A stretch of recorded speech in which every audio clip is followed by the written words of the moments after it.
We will start when okay, sir. So here we go, sir. We're live now. So hello and good afternoon, everyone. Welcome to another session with Voyages into the Past or Otit Probaho. I am Anirban Ghosh as a host today. Our today's topic is anti-Semitism in India and Pakistan, and we are really honored to have Professor Navras Jaat Aafreedi along with us for today's session. So hello, sir, and welcome to our today's session. Hello, Anirban. Thank you so much for having me for today's session. So, Dr. Navras Jaat Aafreedi is an assistant professor in Department of History, Presidency University, Kolkata, where he teaches courses in Jewish studies, genocide studies, interfaith studies, and minority studies. He is also a research fellow at the Institute for the Study of Global Antisemitism and Policy, ISGAP, in New York. He is the author of Jewish Judaizing Movement and the Traditions of Israelite Descents in South Asia, New Delhi, 2016. Co-editor of the forthcoming Conceptualizing Mass Violence, Representations, Recollections, and Reinterpretations, Oxon and New York, Routledge, 2021.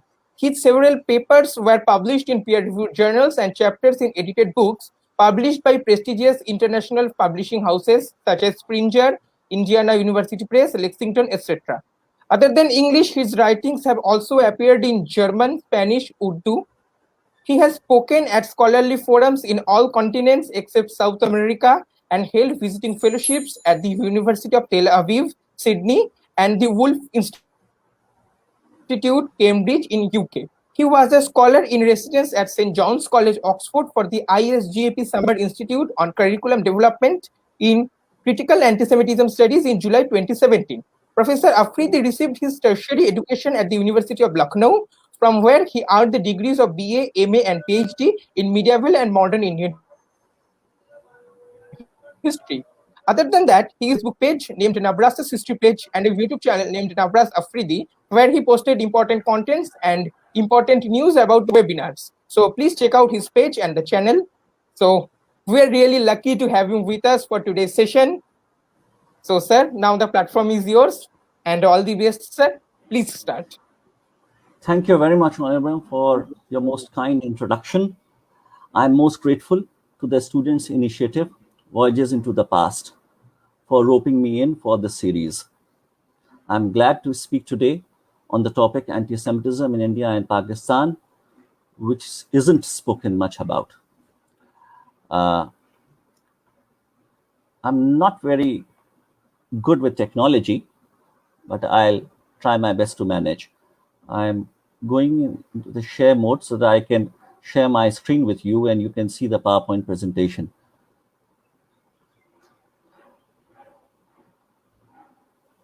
Is it visible to you all now? Yes, sir. Okay. Thank you very much. Thank you.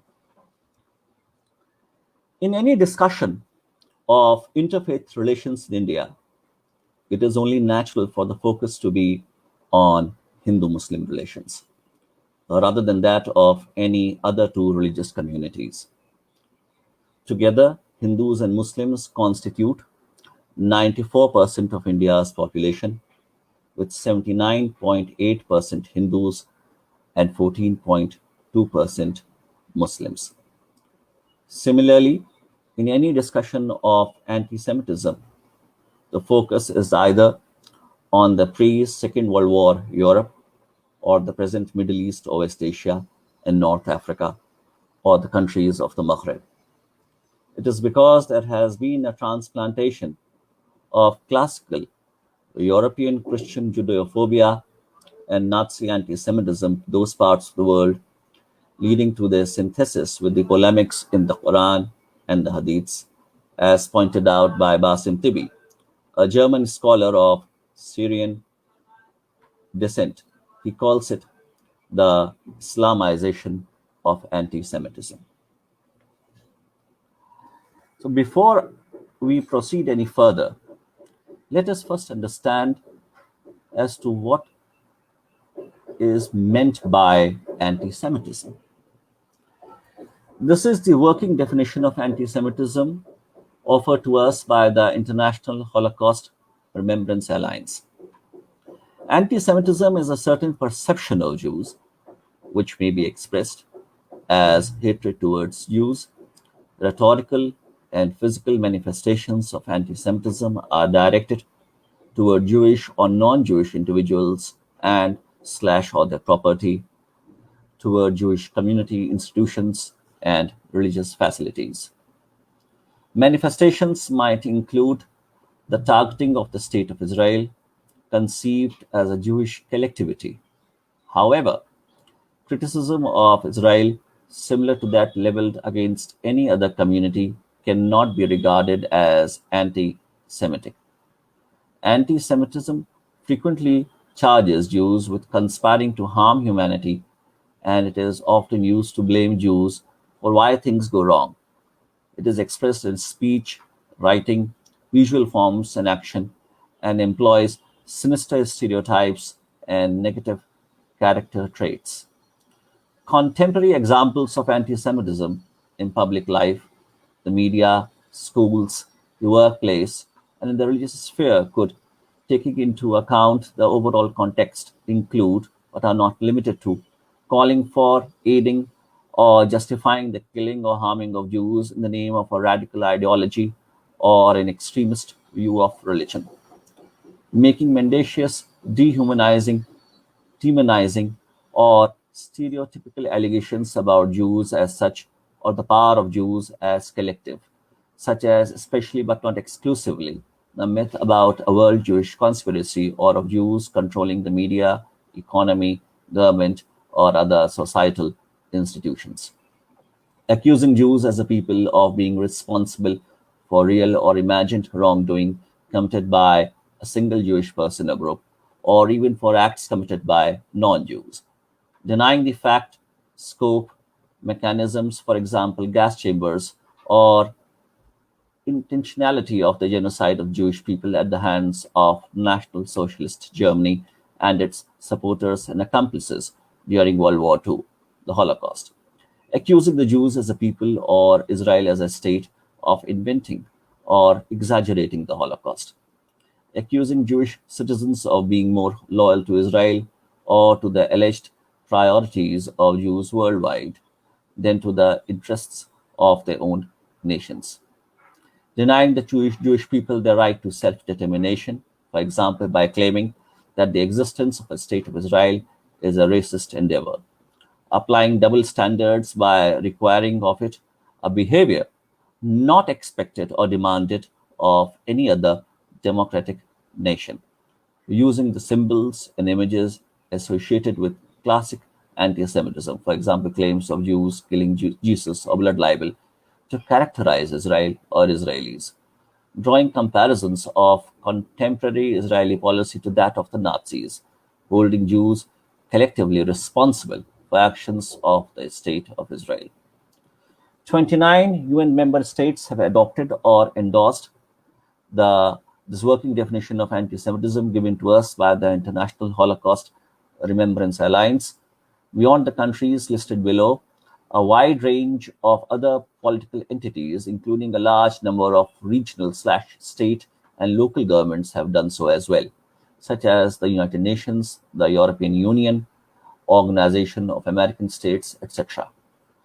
Those 29 countries are Albania, Argentina, Austria, Belgium, Bulgaria, Canada, Cyprus, Czech Republic, France, Germany, Greece, Guatemala, Hungary, Italy, Israel, Lithuania, Moldova, Netherlands, North Macedonia, Romania, Serbia, Slovakia, Slovenia, Spain, Sweden, United Kingdom, United States, and Uruguay.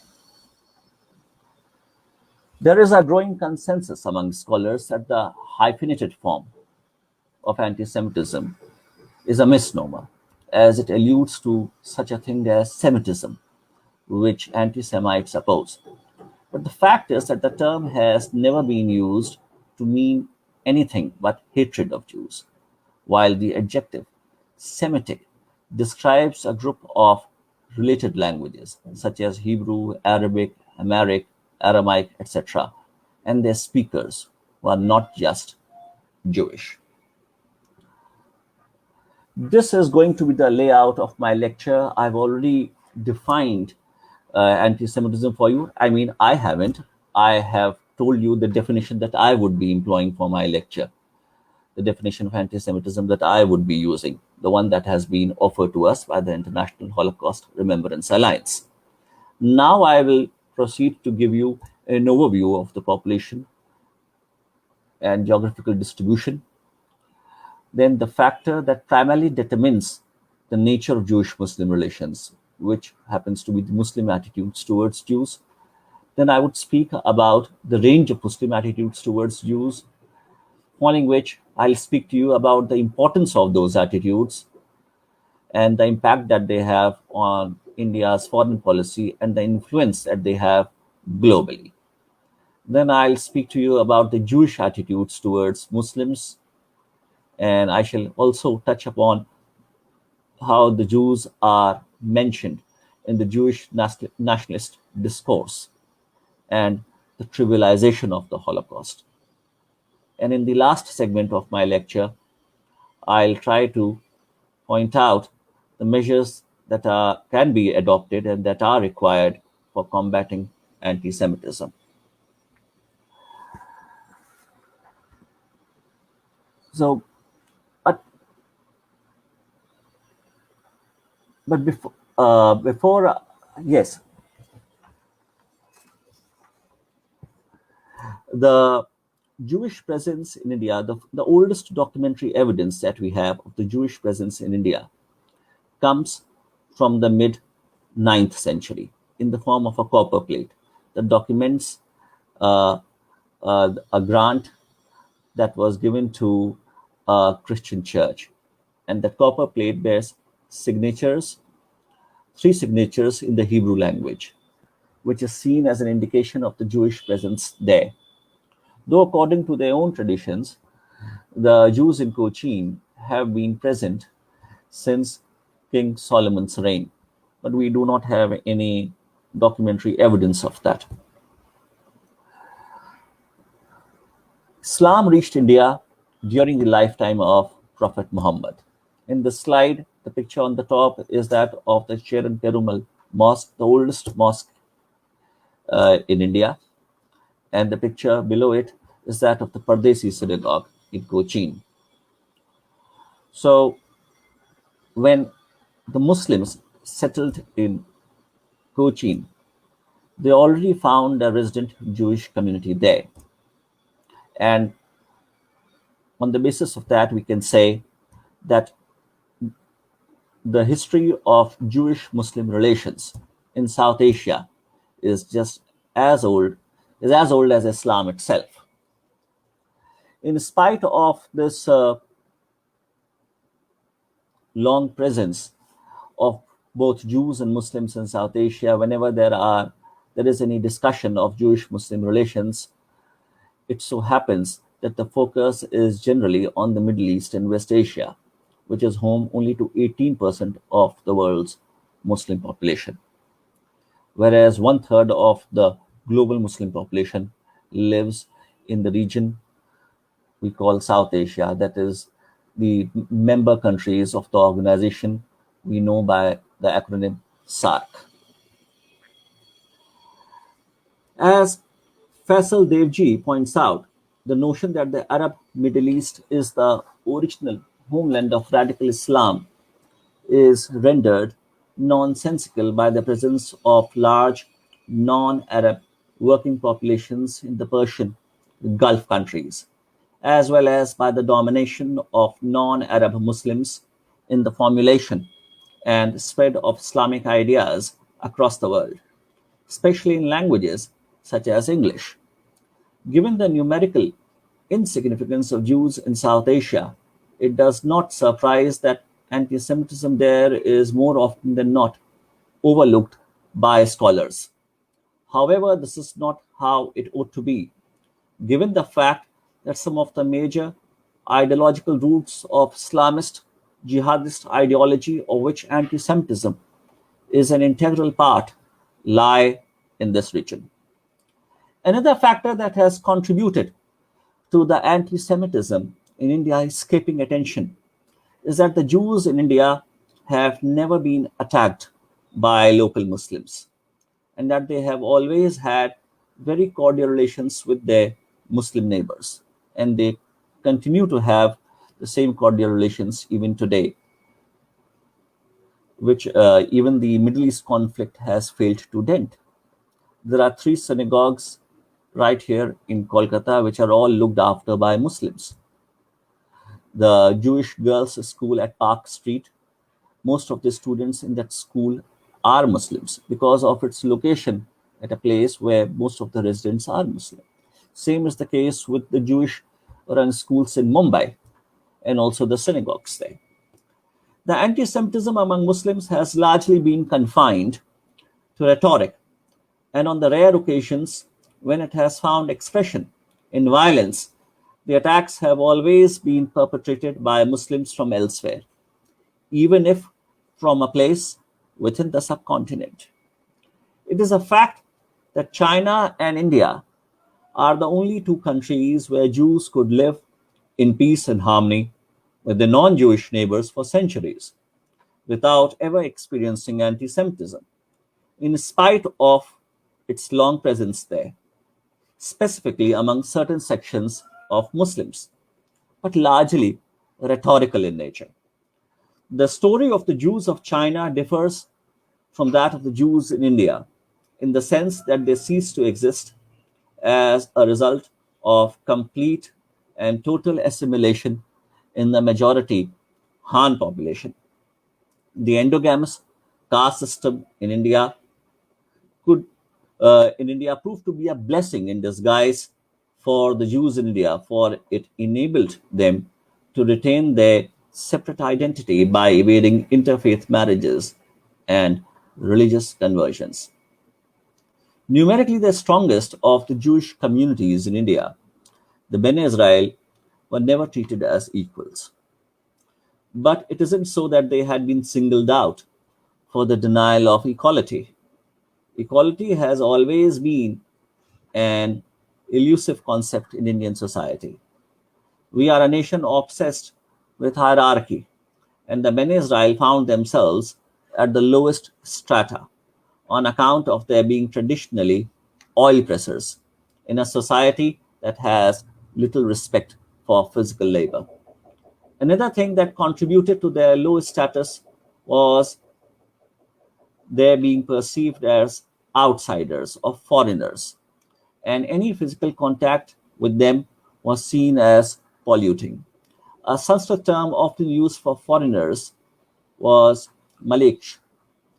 Malech meaning non-Vedic or barbarian, which also came to be used for the Bene Israel, but again this was not driven by anti-Semitism.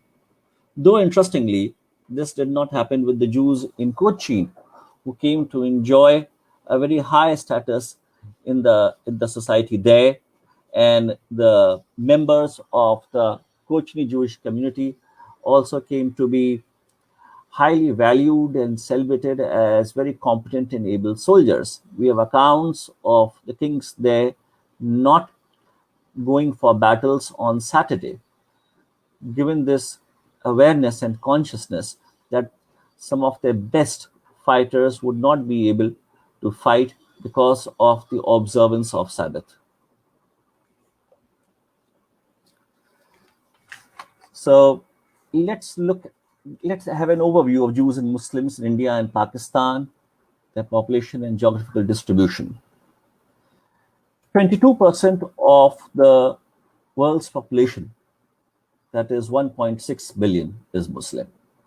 And 33.3% of these Muslims live in South Asia. That is the countries that are member states of this organization known as SAARC, that is South Asian Association for Regional Cooperation. Countries being Afghanistan, Bangladesh, Bhutan, India, Maldives, Nepal, Pakistan, and Sri Lanka. If you look at these countries, then you find that Afghanistan, Bangladesh, Maldives, and Pakistan are Muslim majority countries, whereas India is home to the world's third largest Muslim population.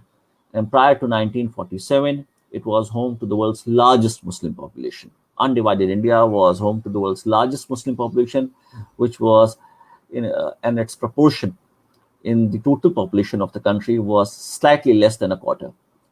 South Asia is home to some of the largest Islamic movements in the world, such as Tablighi Jamaat, the largest Sunni Muslim revivalist Dawa movement in the world, the Jamaat-e-Islami, a prototype of political Islam in South Asia, Darul Uloom Deoband, alleged source of ideological inspiration to the Taliban, and Darul Uloom Nadwatul Ulama of Lucknow.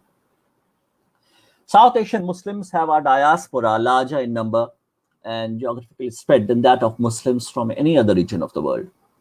The migration of South Asian Muslims to all corners of the world means that their attitudes in their communities can be highly influential in the wider diaspora Muslim communities and indeed beyond.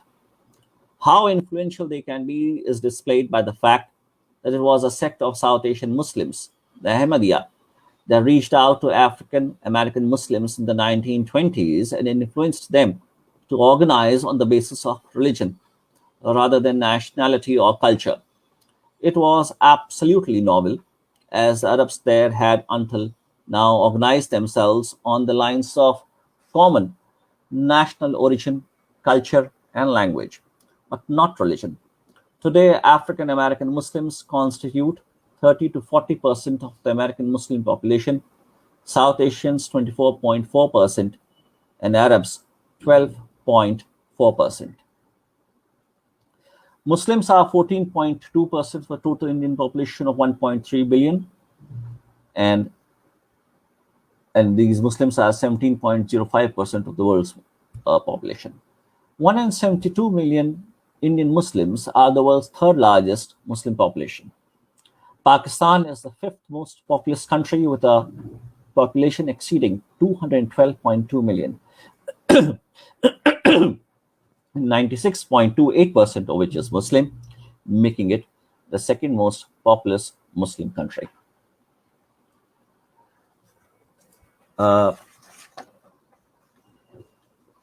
As far as the Jewish population in Pakistan is concerned, in 1881, the Jewish population in Pakistan was estimated to be 2,500, which dwindled to 1,199 in 1941. By 1968, the population had shrunk to just 350.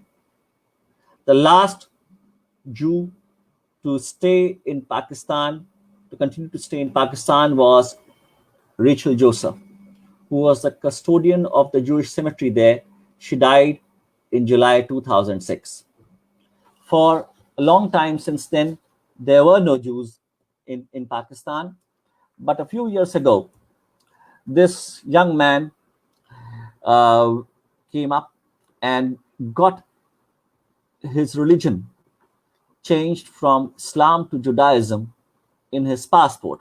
Unlike the Indian passports, Pakistani passports also mention the name of the religion of the passport holder. So he successfully managed to get Judaism mentioned as his religion in his passport, and which makes him the only Jewish citizen of Pakistan whose maternal grandmother was an Iranian Jew. And according to the Jewish oral law halakha, anyone born of a Jewish mother is Jewish. In his case, it was his Jewish grandmother. Since his mother would be considered Jewish because she was born of a Jewish mother, he too would be considered Jewish. And now he also professes to be a Jew, which is strange in a country where anti-Semitism is rampant. Mehnaz Aafreedi, who is the only Muslim to serve as the director of a Holocaust center. She is the director of the Holocaust Center at Manhattan College in New York. She writes in a book, Shoah Through Muslim Eyes, that anti-Semitism is omnipresent in Pakistan. It's like smog that envelops everything. Atish Tasir also refers to casual anti-Semitism in Pakistan when narrating an incident in his book Stranger to History, where he mentions how his father, who served as the governor of Pakistan's most populous state, Punjab, indulged in Holocaust denial. Now, there used to be a synagogue there in Pakistan.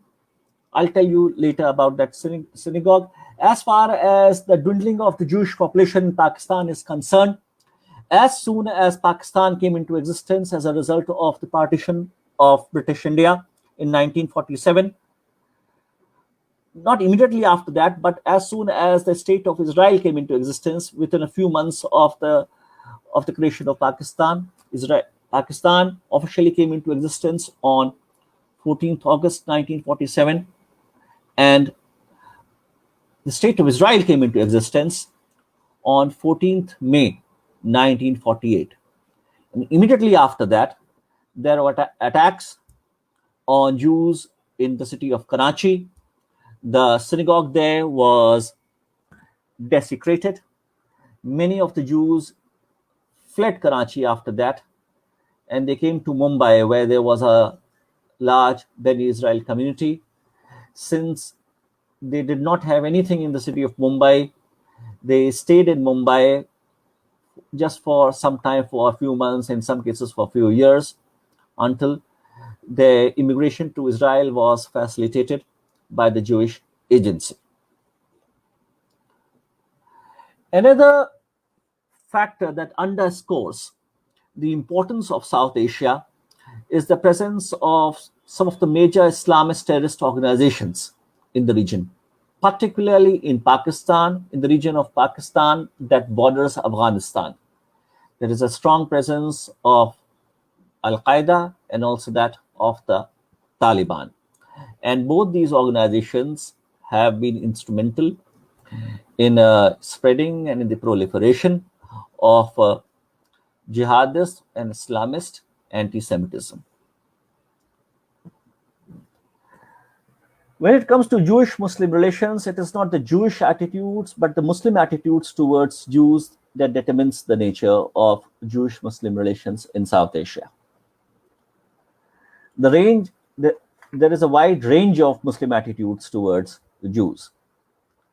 The largest segment of the Muslim population falls in the category of indifference and ignorance. That is, they are either indifferent towards Jews or completely and absolutely ignorant of Jews. The little that they know of Jews is through their religious narrative, through the polemics in the Quran and the Hadiths, or the little that they come to hear from their sources of news. But largely they are ignorant of who the Jews are. And during my fieldwork for my doctoral research, when I went to Mumbai, where there are 8 functional synagogues, it was such an ordeal to find the way to any synagogue.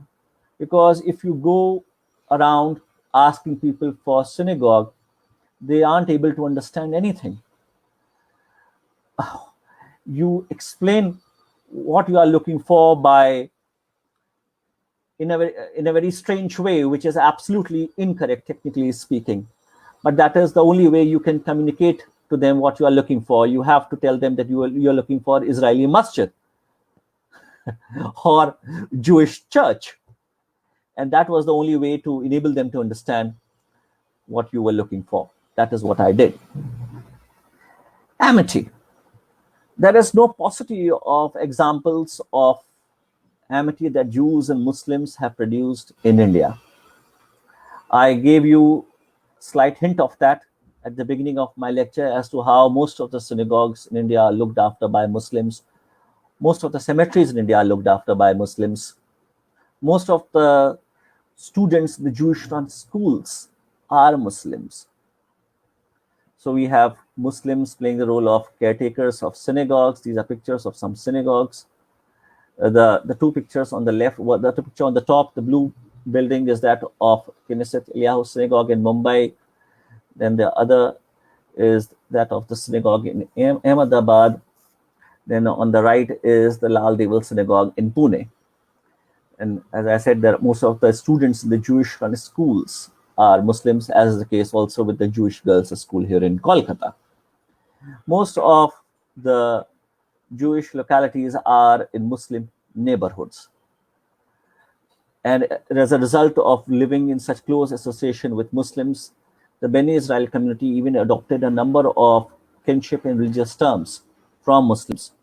For instance, the Beni Israel Jews use the term namaz for prayer, and they have, I'm not sure if they still do so, but for a very long time they referred to their synagogues as masjid. This is also testified by the fact that there is a local train station in Mumbai called Masjid.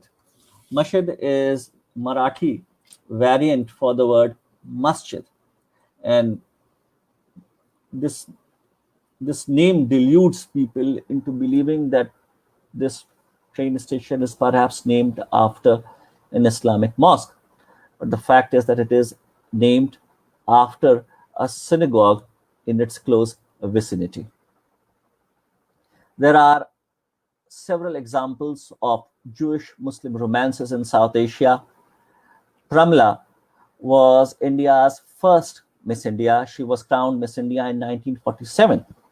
She belonged to Kolkata. She was born in a Baghdadi Jewish family. Her name was Esther Victoria Ibrahim. She got married to a Muslim actor who hailed from Lucknow. I cannot recall his full name right now, but his surname was Zaidi, and his film name was Kumar. He played the character of sculptor in this iconic film Mughal-e-Azam, made by K. Asif, in which Dalip Kumar and Madhubala played the lead pair. Nadra too was from a Baghdadi Jewish family, not from Kolkata but from Mumbai. Her name is pronounced Nadra as well as Nadira. Members of her own community prefer the pronunciation Nadira, though she is generally known by the pronunciation Nadra. She married a Muslim Urdu poet, Naqshab, though the marriage could not last for very long. Alec Padamsi was born in a Hoja family, the same community that Jinnah came from, and he played the role of Jinnah in Richard Attenborough's biopic Gandhi. He was married to Pearl Padamsi. Pearl Padamsi was born to a Bene Israel Jewish mother and a Roman Catholic father. She was a practicing Christian, but according to the Jewish oral law halacha, she would be seen as Jewish. She got married to Alec Padamsi, a Muslim. Then we have the example of Dr. Khwaja Abdul Hamid, owner of the pharmaceutical giant Cipla. His mother was a Lithuanian Jew, and he regularly gives endowments to synagogues, and now the Department of Chemistry at Cambridge or Oxford has come to be named after Abdul Hamid, Khwaja Abdul Hamid. Rahil Dhatiwala is a sociologist who has produced a groundbreaking work on the anti-Muslim violence in Gujarat. She is married to Robin David. Robin David is a journalist. He is the chief of the Chandigarh edition of the Times of India, and has also authored two books, one non-fiction, the other fiction.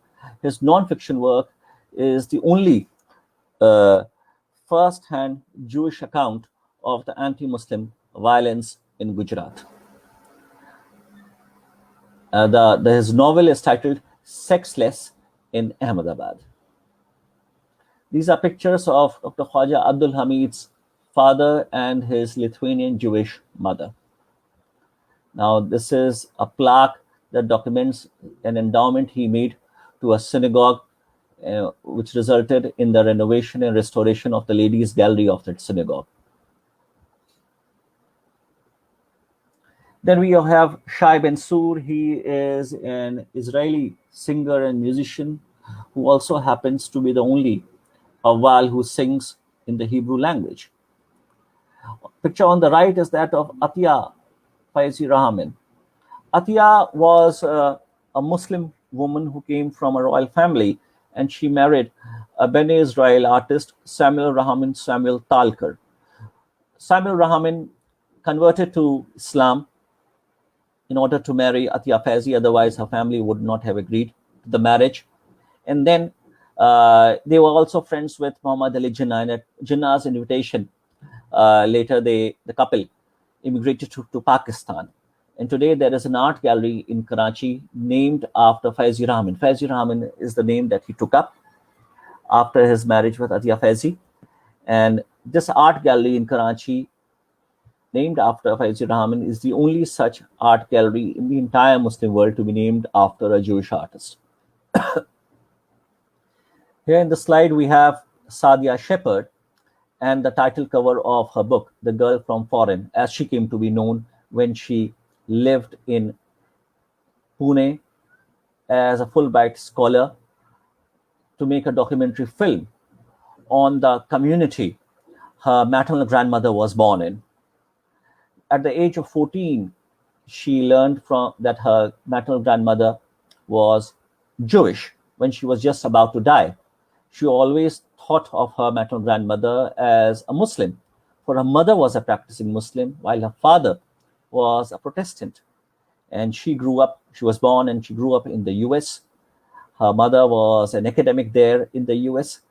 She went there from Pakistan.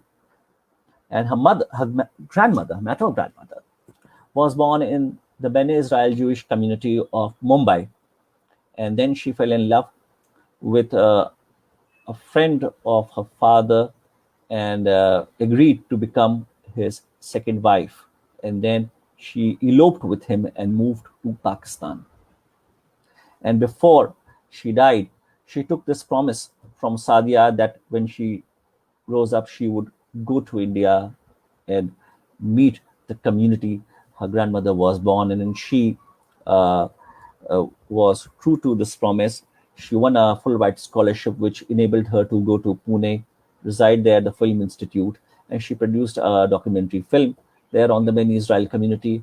And then she has also documented her experience of not only making the documentary film and of a residency there in Mumbai and the travels in Pune and the travels to Mumbai, but also gives an account of her being raised by parents from 3 different religious communities: Jewish grandmother, Muslim mother, and Christian father. All 3 Abrahamic religious communities. In this slide, on the top, we have a lady right in the center. That lady is a Baghdadi Jewish woman who got married to a businessman, a Muslim businessman in Mumbai. And she is holding her elder son, while on the other side is her younger son. That younger son is the Urdu poet Sos Malyabadi, who you can see in the picture below, flanked by these 2 women. These 2 women are his Jewish aunts, which can be seen also in the black and white picture on the right. His Jewish grandmother fell in love with a Muslim Air Force officer, and with him she eloped and went to Pakistan, leaving behind him and his younger brother, and also her 2 younger sisters. The Sos Malyabadi's Muslim father raised his sisters-in-law as Jewish, looked after them, and then the Jewish agency facilitated their immigration to Israel under the Youth Aliyah program. Decades later, all of a sudden, out of the blue, he receives a letter from his elder aunt in Israel that she has somehow managed to find him. They had lost touch with each other, and then there was a reunion. But the aunts refused to divulge the contact details of his mother, who was still alive then in Pakistan. Perhaps she isn't so anymore.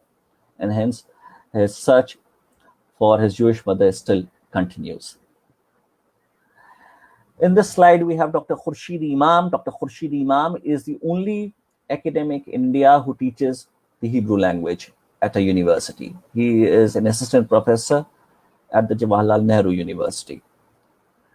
The best known Hebrew calligrapher in India happens to be this Muslim guy, Tawfiq Zakaria from Kerala. He is also a chef by profession. He's a chef, and but he is also a gifted calligrapher and has produced beautiful specimens of Hebrew calligraphy.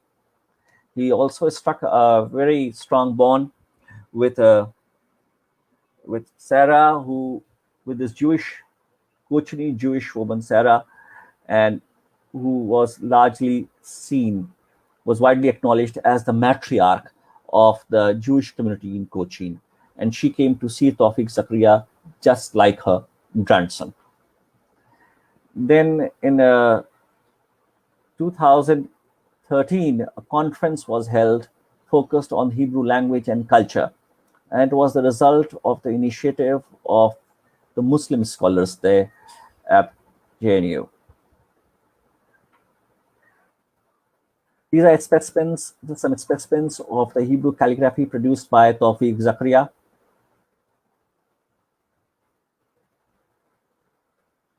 He is currently in the United Arab Emirates working as a chef.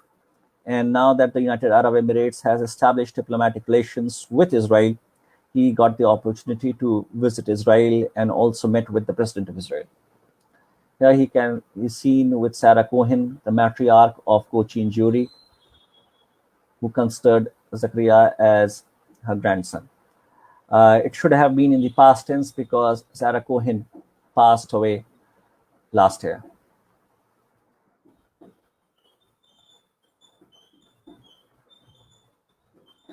This is Muhammad Hussain Pathan. He is the only engraver of Jewish tombstones for the entire state of Maharashtra. There have also been Sufism-influenced Jews, for instance, Sufi Sarmad, who was born in 1590. He died either in 1659 or 1661. He was beheaded at the orders of Aurangzeb. Maulana Abul Kalam Azad wrote a long essay on Sarmad, and here is the cover of V. N. Datta's book, which is a commentary on that groundbreaking essay written by Maulana Abul Kalam Azad on Sarmad. Sarmad was a very interesting character. He was also a great poet. His Persian rubaiyat are still much appreciated. He was also a nudist. He did not wear any clothes. He was a homosexual. He was in a relationship with a Hindu Baniya lad, Abhay Chand, who translated the Hebrew Bible, Tanakh, into Farsi under Sarmad's supervision, which was later incorporated as a chapter in Dabistan-e-Mazahib, a work commissioned by Dara Shikoh and edited by Mohsin Ulfani or Mabad Shah. There is no consensus among historians whether Mabad Shah and Mohsin Ulfani are two different persons or the same, or two names of the same person. The progenitor of the Qidwai community in Barabanki is believed to have been born in a family which was Jewish by descent in Turkey. Same is the case with the Sufi Madar Shah. This is his tomb in Makanpur, close to Kanpur, who is believed to have been Jewish by descent. I've already spoken with you about Shai Ben-Sur, the world's only Hebrew Qawwal. Then there have been two very famous Jewish converts to Islam in South Asia, Maryam Jamila and Muhammad Asad.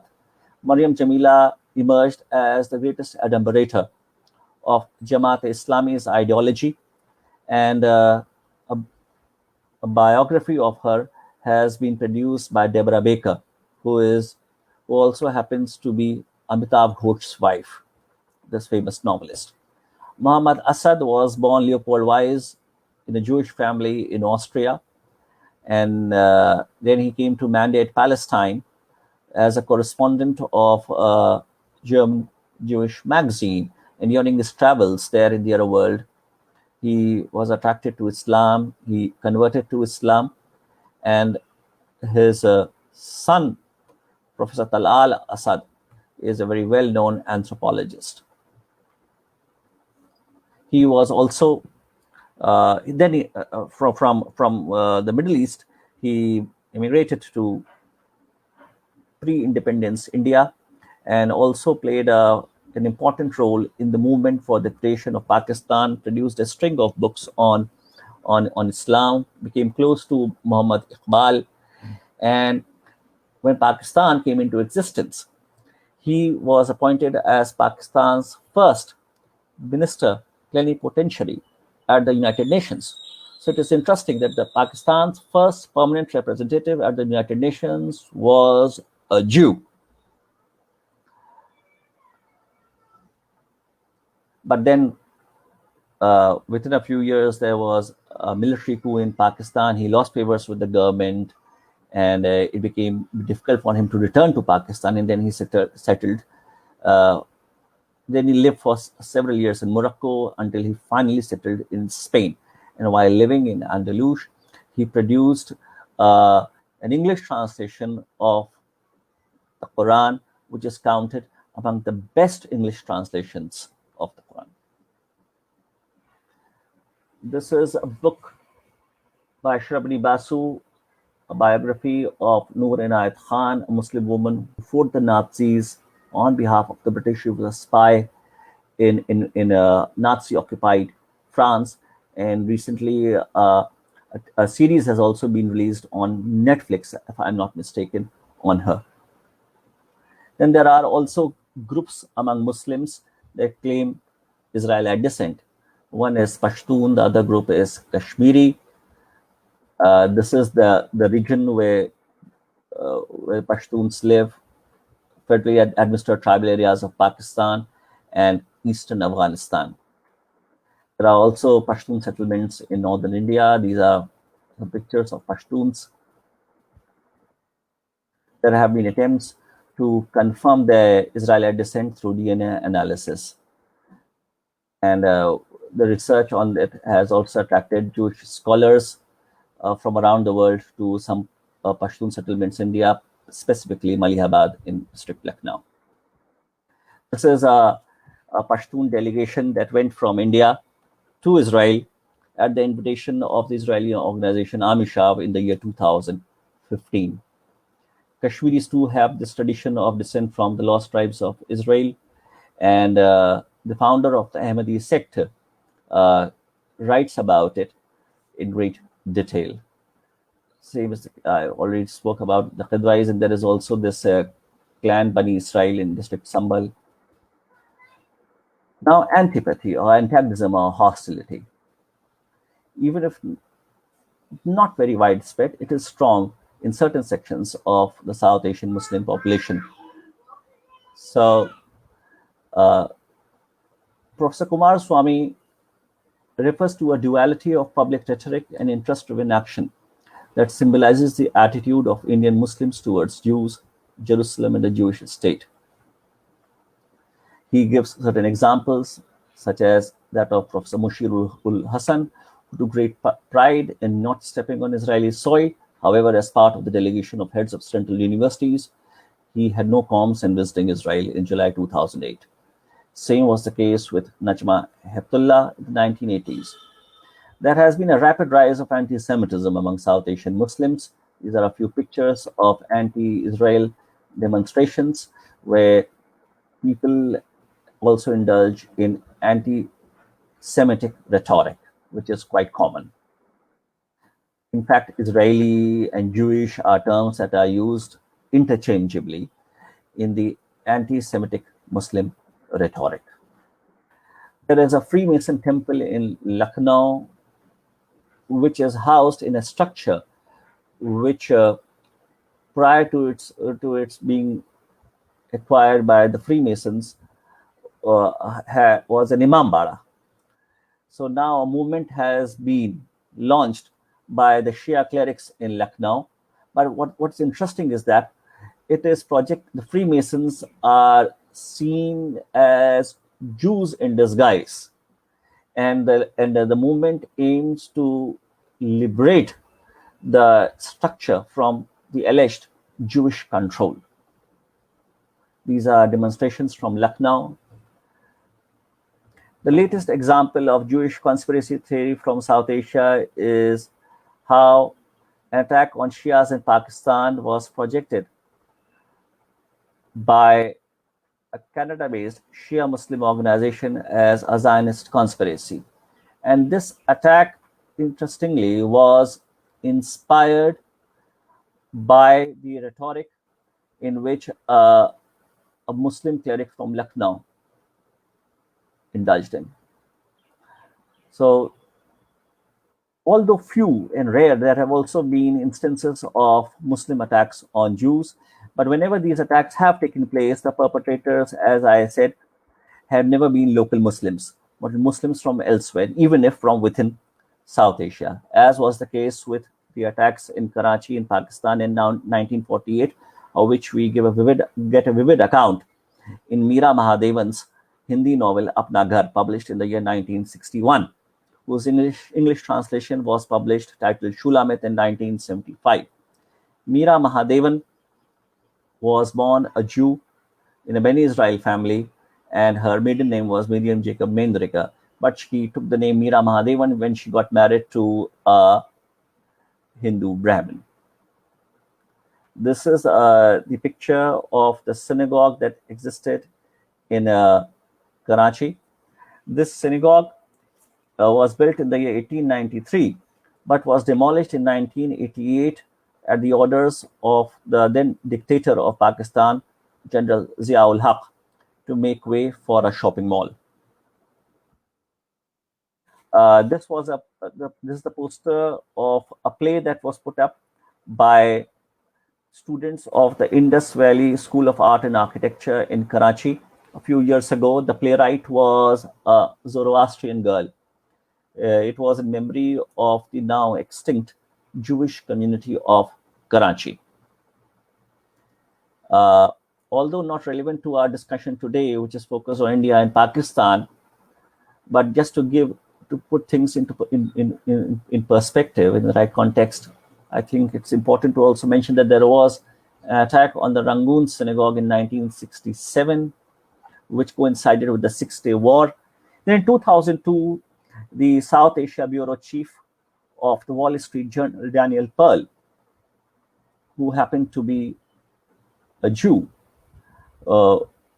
with both his parents from Israel, was beheaded. And a video of his beheading was also released on YouTube. These are pictures of his last few minutes before he was killed. This year, that is, today, right now it's March, in the month of January, the Supreme Court of Pakistan acquitted the 4 main accused in the Daniel Pearl murder case. Scholars and experts are of the view that this would not have been possible had anti-Semitism not been rampant in Pakistan. The case put up by the prosecution was flawed, was deliberately flawed.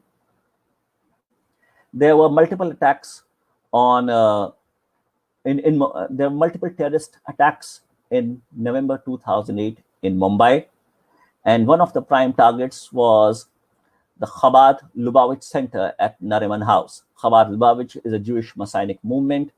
The Jews there were taken hostage, and later on they were all killed.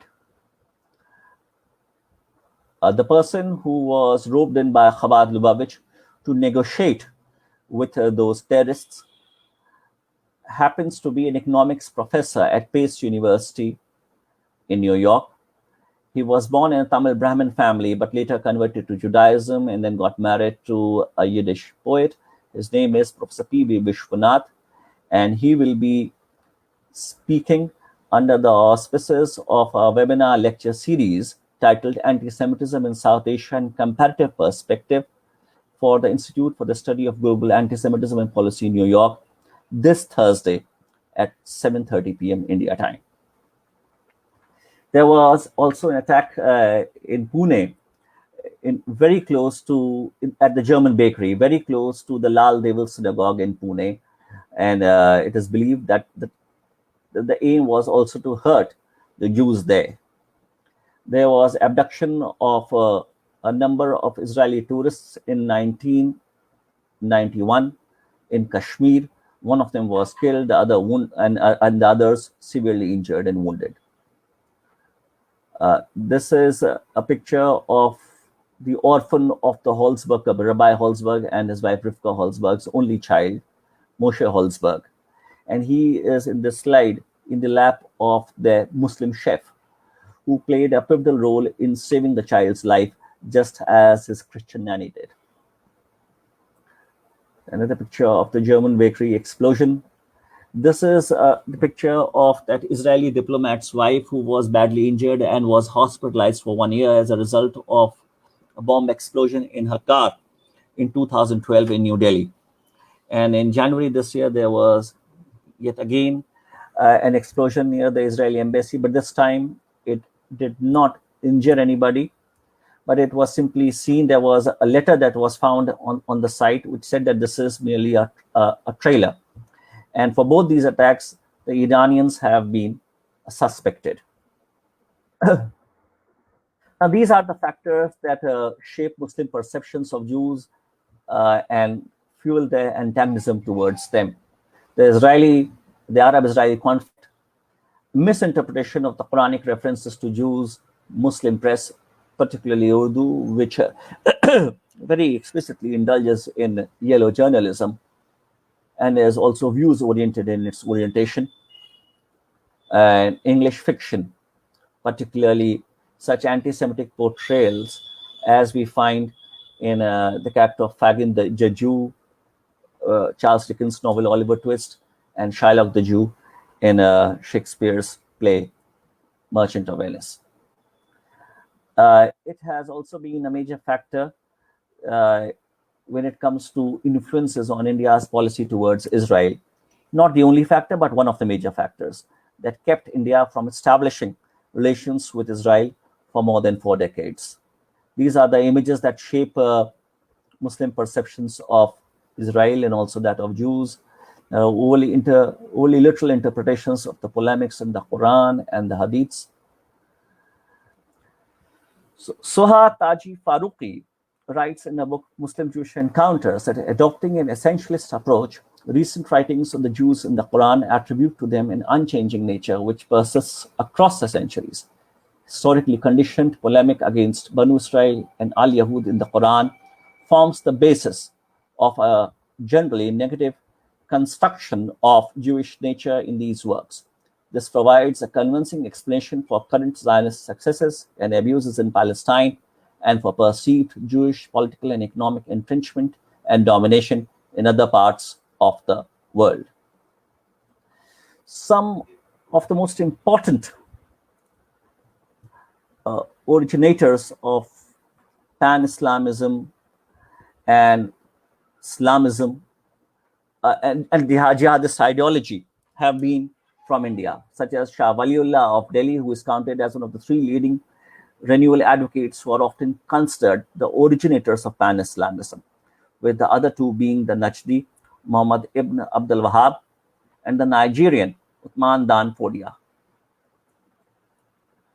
Then we have Maulana Maududi, who came up with the concept of Jahiliya, which and his writings were later translated into Arabic by the rector of Nadwat al-Ulama, Maulana Abul Hasan Ali Hasni Nadwi, and those Arabic translations of Maududi's writings done by Maulana Abul Hasan Ali Hasni Nadwi were later read by Sayyid Qutb, who popularized the concept across the Arab world, leading to the proliferation of Islamist terrorism and militancy. Maulana Abul Hasan Ali Hasni Nadwi, who was a rector of Nadwat al-Ulama in Lucknow, was also the founding chairman of the trustees of the Oxford Center for Islamic Studies. And these are some quotes from him, but I'm conscious that I have already exceeded my time limit, so I won't stay on any slide for very long. Then there is Asrar Ahmad, who was a very popular Islamic televangelist in Pakistan, on whom Pakistan conferred its third highest civilian award, Sitare-Imtiaz, that is Star of Excellence, in 1981. And he called the Jews the agents of Iblis, the archdevil in Islam. Zakir Naik's underlying message about Jews can be summed up as follows, as Shahnaz Haqqani puts it, that Jews are the most powerful group of people in the world, and the Quran warns that they are Muslims' staunchest enemies. Then we find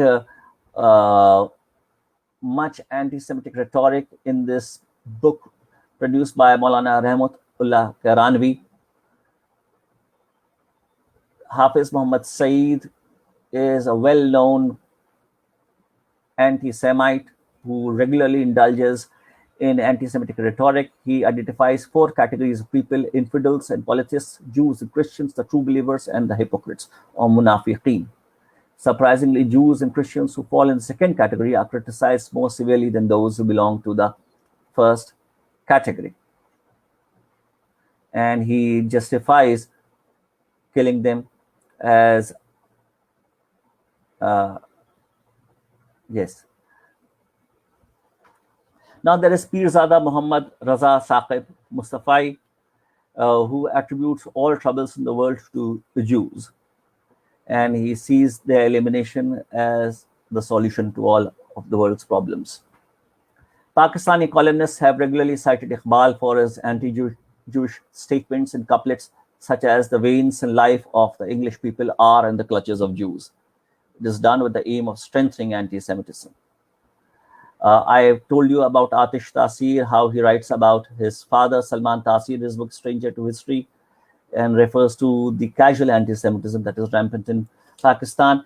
Here in the slide, I have Asif Muhammad Khan from the Indian National Congress, who tried to propagate that Atishi Marlena, his political opponent from the Aam Aadmi Party, was actually Jewish, because he felt that this would be seen as a disqualifier by the Muslim voters of the constituency. What is interesting is that Atishi Marlena, in response, devoted all her energies to proving that she was actually of Hindu Rajput descent, but completely overlooked and ignored the inherent anti-Semitism in it when Asif Muhammad Khan kept harping that Jews have no place in India. This is a country only for Hindus, Muslims, Sikhs, and Christians. They are all brothers to each other, but Jews have no place in Indian society. In modern times, Arab's anti-Semitism, which is a synthesis of Western anti-Semitism and polemics in Islam, has found its way into South Asia through the South Asian Muslim expatriate population settled there, and via seminaries in South Asia, financially supported by Salafi regimes in the Middle East. South Asian Muslims have readily absorbed the Arab anti-Semitic propaganda because of their deference to Arabs on Islam. Islamist Judeophobia fused with genocidal European anti-Semitism has become part of contemporary Islam because of this. Bassam Tibi has described the phenomenon as the Islamization of European/Western anti-Semitism. Some of the ideological roots of Islamist anti-Semitism lie in South Asia, to which it returned in a far stronger form via the Middle East. I've already spoken to you about Maryam Jamila, who was born Margaret Marcus, and these are a few quotes from her book, Ahl al-Kitab, Past and Present. Quran warns that Muslims must not take the Jews or Christians for friends. They are the friends of each other, and that whoever takes them for a friend has become one of them. God has punished the Muslims today, particularly in Zionist-occupied Palestine, with one calamity after another for shamelessly flouting this crucial injunction. She also writes that Hitler was quite correct when he pointed out the danger of Jewish domination in the world in general and Germany in particular. Then these are a few more anti-Semitic quotes from other clerics. Mehnaz Aafreedi points out that anti-Semitism is everywhere while writing about her country, Pakistan. Like smoke that hangs in the air, thick, dirty, and choking. Even in Karachi, where I was born, the Jews are everywhere, although they have not lived there as a community of any size in several hundred years. Hatred and suspicion of Jews is in the schoolroom, the pulpit, the media, and even at the butcher's shop in the dense Karachi marketplace, where, as I recall, the butcher blamed the spread of bird flu on Jews on a poster as one walked into the Sunday bazaar. Yellow journalism that the South Asian Muslim press regularly indulges in. In 2009, I organized a Holocaust films retrospective in Lucknow, in my hometown, which happened to be the first ever in South Asia, which was also a kind of rebuttal to a conference held in Tehran just 3 years before that, in 2006, with the aim of denying the Holocaust. While the Holocaust retrospective was going on, the two leading Urdu language newspapers there published front page stories denying the Holocaust and calling it the biggest hoax of the 20th century. So here he has also been an MP, and he was a journalist prior to that, founder of Nai Duniya, and he says that it was the failure of his first news magazine in 1972, right after the Bangladesh Liberation War of 1971, that led the founder and editor of Nai Duniya, Shahid Siddiqui, to indulge in yellow journalism, as he himself explains. I went to Bangladesh at that time. I wrote the truth, which was not acceptable to Muslims, because for them the creation of Bangladesh was a turning point, because it was the destruction of the idea of Pakistan, the two-nation theory. And the very next year, he founded Nai Duniya and benefited from a similar chance, the Arab-Israeli War of 1973.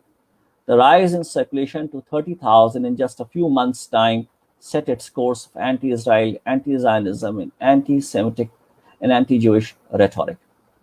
He was the one who was also responsible for projecting my doctoral research as a Zionist conspiracy against Muslims. So Jewish conspiracy theories abound in the Urdu press.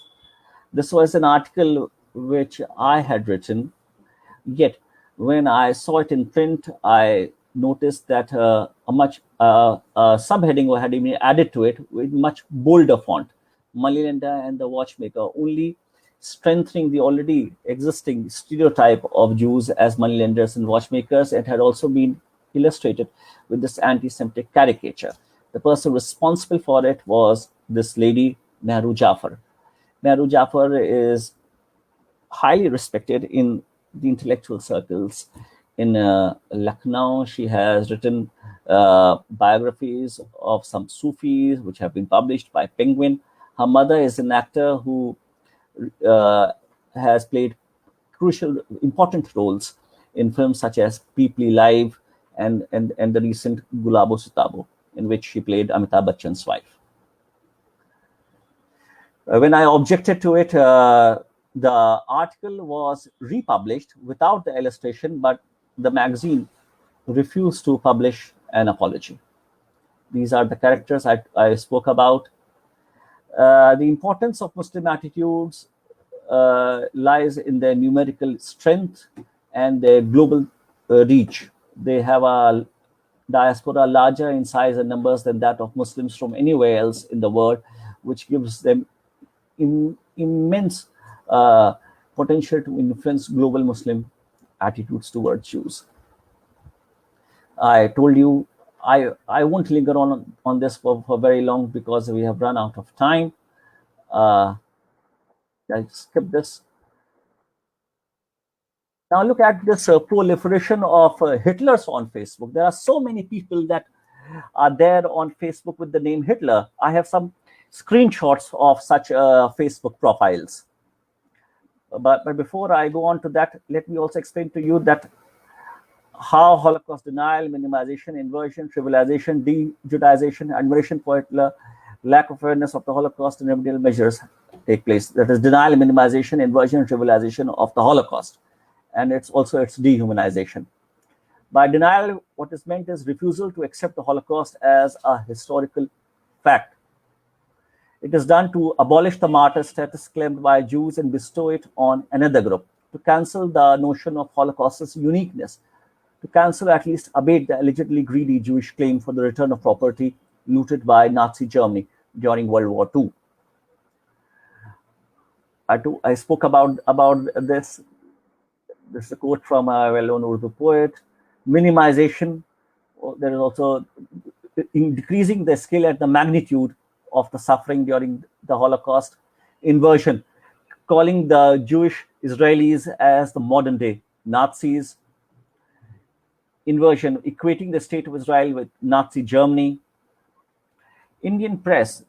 India, the region's largest, most populous country, is home to 1/6 of the global population.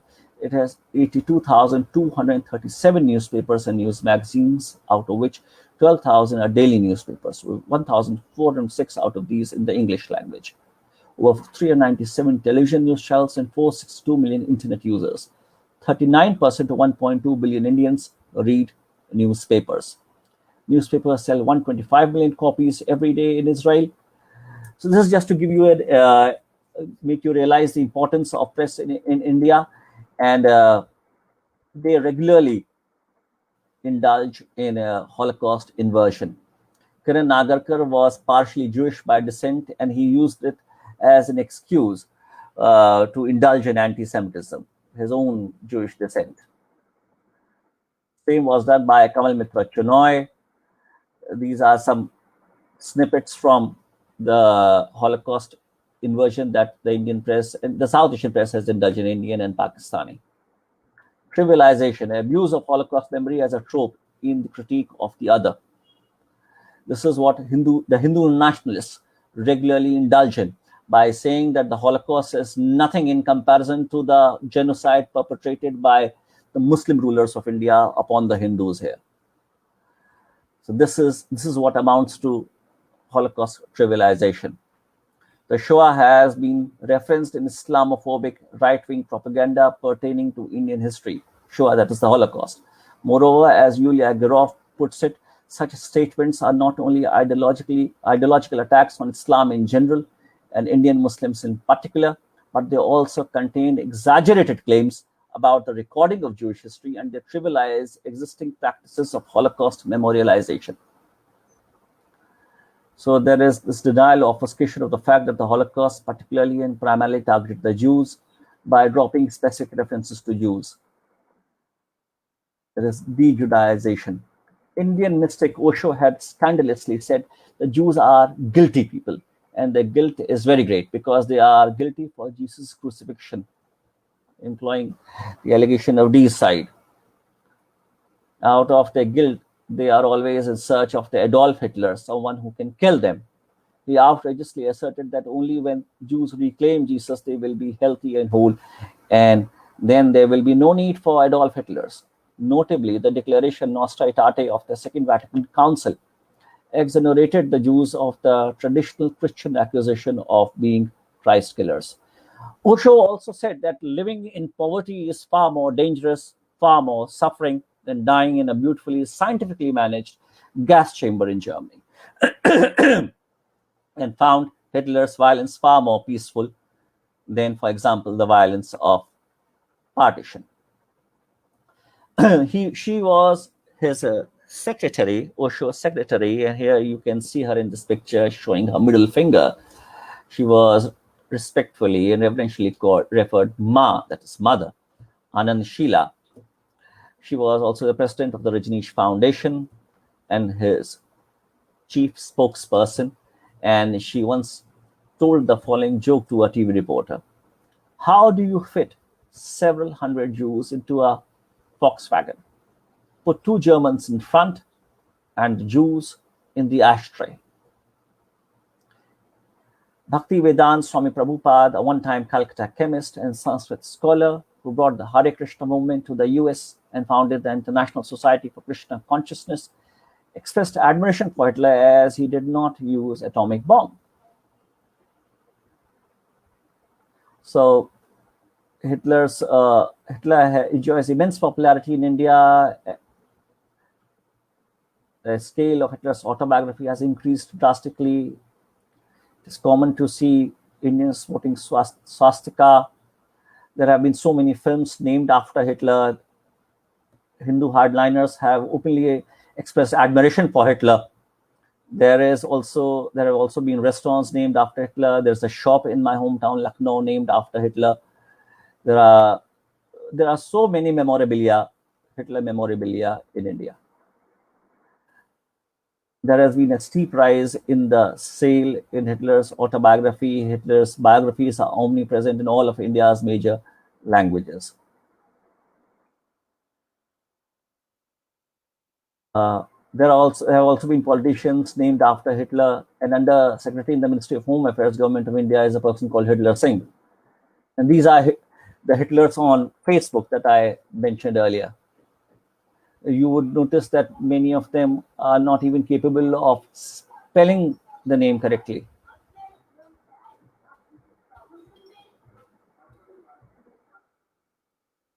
There are also Muslim Hitlers on Facebook from both India and Pakistan.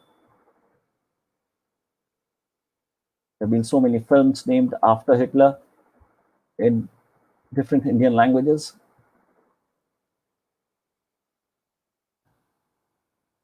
The name became popular particularly after Shah Rukh Khan played a character named Aryan in the film Mohabbatein.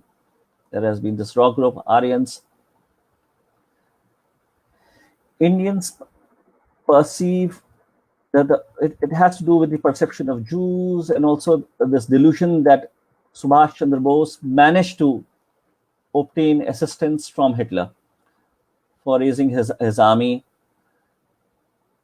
Also, the fact that he believed in Aryan descent, which the North Indians also believe in.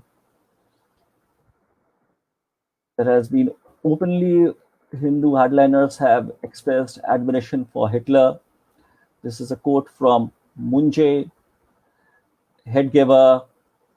Then there was an intelligence report published in 1933 that warning that it is perhaps no exaggeration to assert that Sangh hopes to be in future India what the fascists are to Italy and the Nazis to Germany.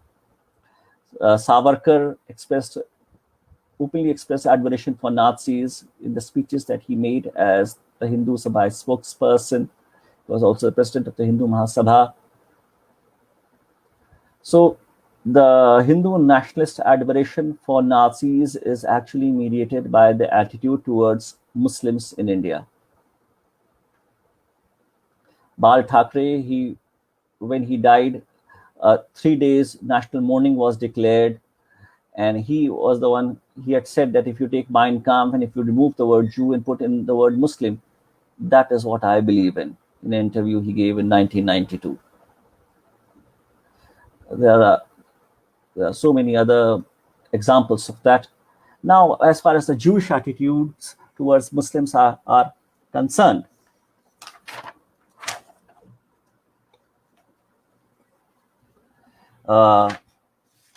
we see them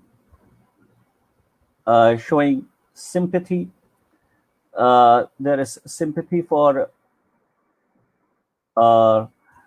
Muslims, as is depicted in the works of these Jewish writers such as Esther David and her son Robin David and Sheila Rohiker and Sadia Shepard. Then there are also attempts to distance themselves from Muslims and display support for Hindu nationalism because of the pressure of self-preservation felt by them.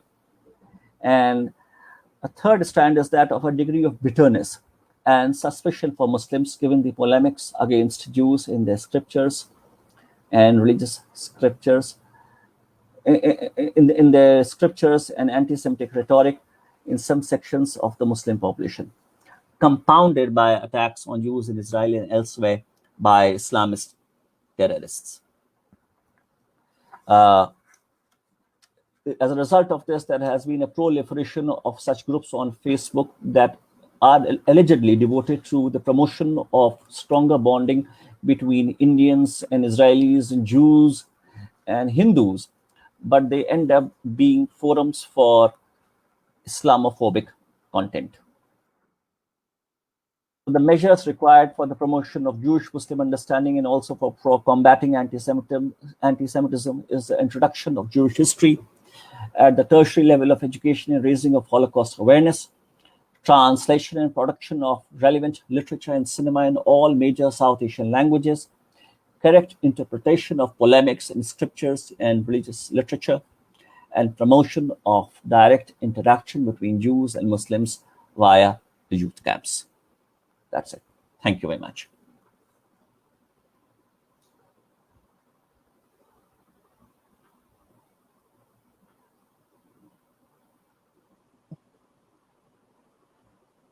Okay. Thank you, sir. Thank you for this amazing session. We're really enriched by your lecture today.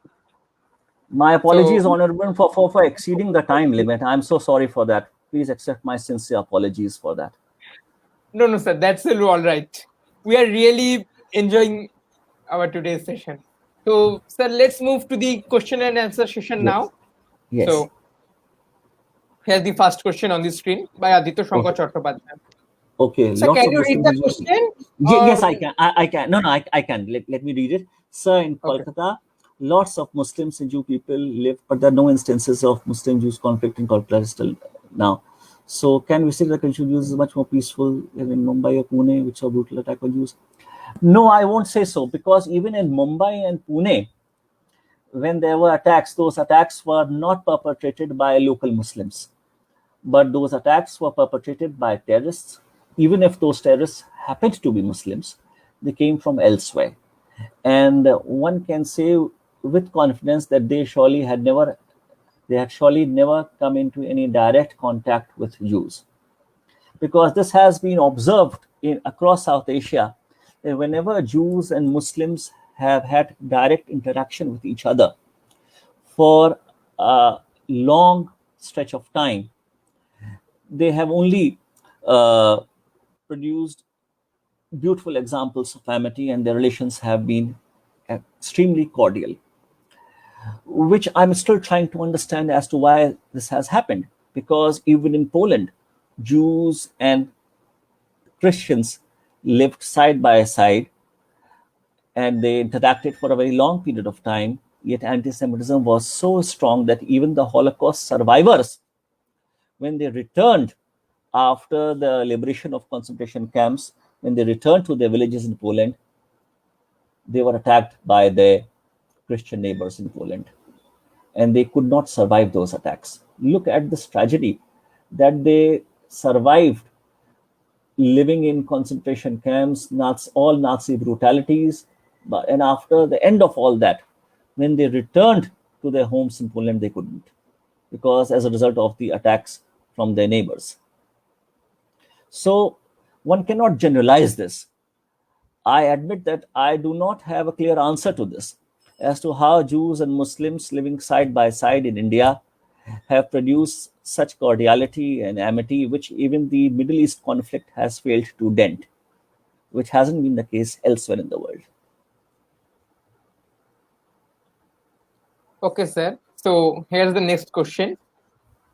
The Chinese Jewish community lost their separate identity because they lived in a communal harmony there. But why the scene is different in India? Okay, the scene is different in India because of the caste system in Indian society. There is no caste system in China. So intermarriage was not a big issue there, which was certainly not possible in India. So Hindus were not trying to marry Jewish women. They didn't want to intermarry with Jews.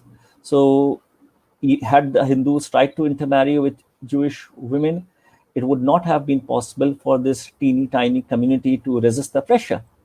But since there was no such pressure from the majority Hindu community, it helped the Jews in India to retain their separate identity, which wasn't the case in China. I'm not saying that the Jews had to marry their women against their will with the Han people there.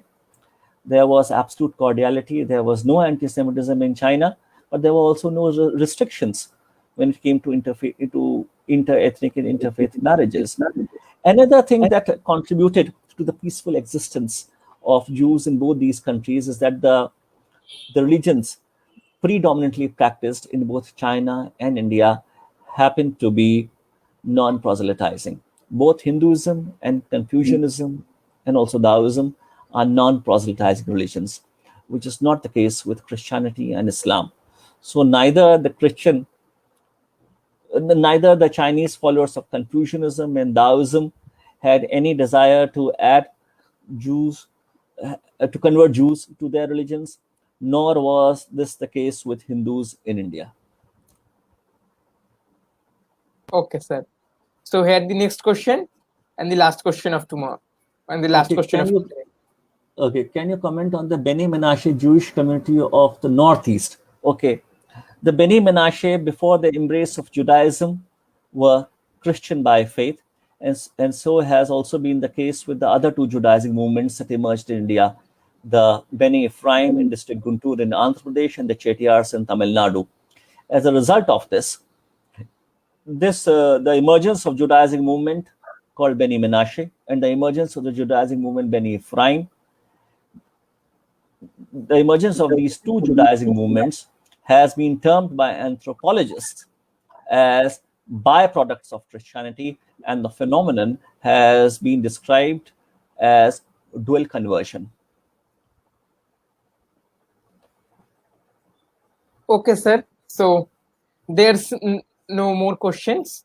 So we're ending our session here. Thank you, sir. And thank you very much, Anirban, for giving me this opportunity. I'm most grateful to Voyages into the Past for giving me the opportunity to speak on a subject that is so close to my heart and has been my consuming passion for a very long time. So we're really, and our next lecture is on the day after tomorrow, 7th March 2021. And we are really glad to announce that Professor Shekhar Bandyopadhyay will sharing his journey through history from Kolkata to Wellington from 11 a.m. sharp. So don't forget to join the session. Follow us on Instagram @ Voyages into the Past. If you like, please like, share, comment this video, subscribe our YouTube channel for more beautiful contents and more beautiful lectures. Thank you, sir. Have a good day. Bye, sir. Thank you very much.